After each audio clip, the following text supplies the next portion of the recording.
Terima kasih Yang Berhormat Padang Serai. Sekarang saya jumpa Yang Berhormat Batu Gajah.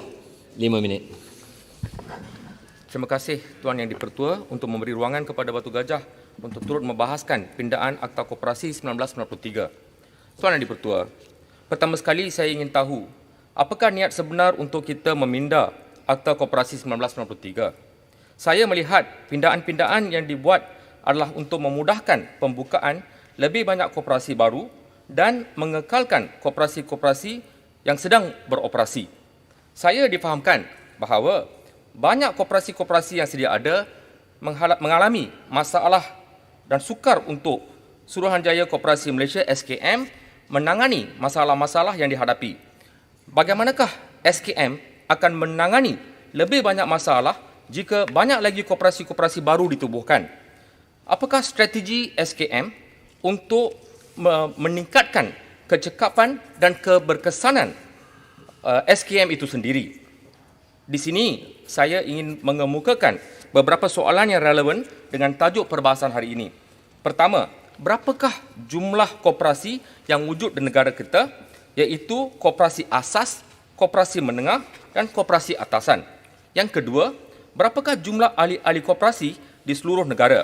Adakah apa-apa kajian telah dilaksanakan untuk mengetahui tahap kepuasan yang dicapai oleh ahli-ahli koperasi?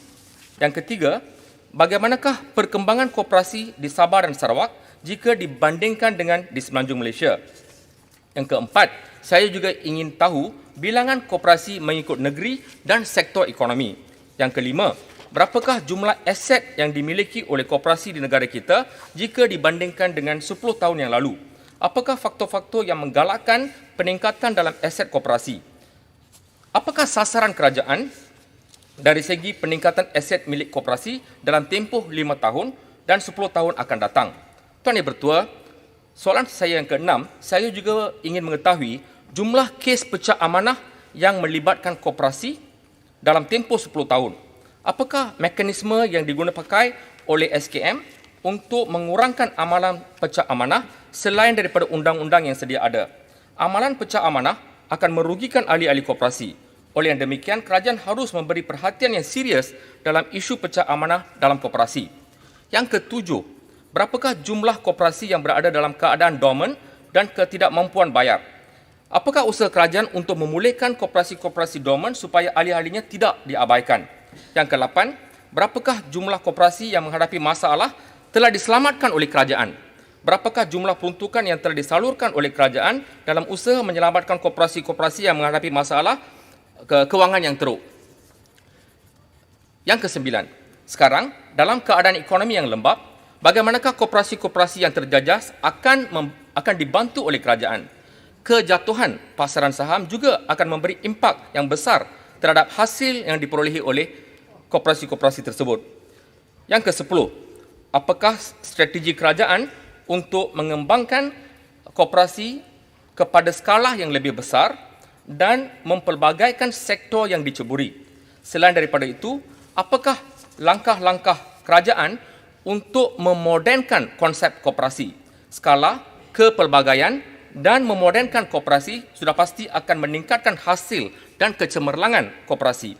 Yang ke-11, adakah kerajaan melakukan apa-apa tinjauan atau kajian untuk mengenal pasti penglibatan golongan belia dalam koperasi selain daripada koperasi sekolah?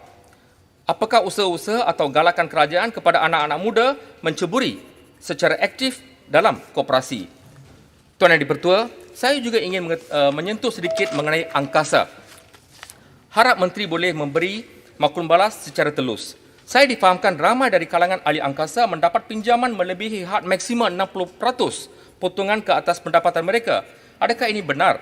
Jika benar, apakah tindakan kerajaan dalam menyelesaikan masalah ini? Potongan 60% daripada gaji mereka adalah terlalu tinggi dan perlu dikaji semula untuk kepentingan dan masa hadapan ahli-ahli. Adakah kerajaan berhasrat mengekalkan monopoli angkasa?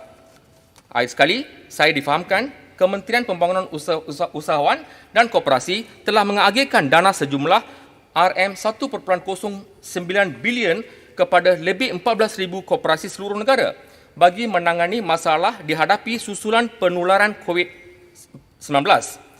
Bagaimanakah dana yang diagihkan itu telah membantu koperasi-koperasi yang menerimanya? Adakah pemberian ini benar-benar berkesan dalam membantu ahli-ahli koperasi yang terjejas? Apakah mekanisme atau kaedah-kaedah lain akan dilakukan untuk membantu koperasi-koperasi terjejas menangani COVID-19? Saya mohon Menteri memberi penjelasan kepada semua isu-isu yang saya bangkitkan. Sekian, terima kasih. Terima kasih Yang Berhormat Padang Serai.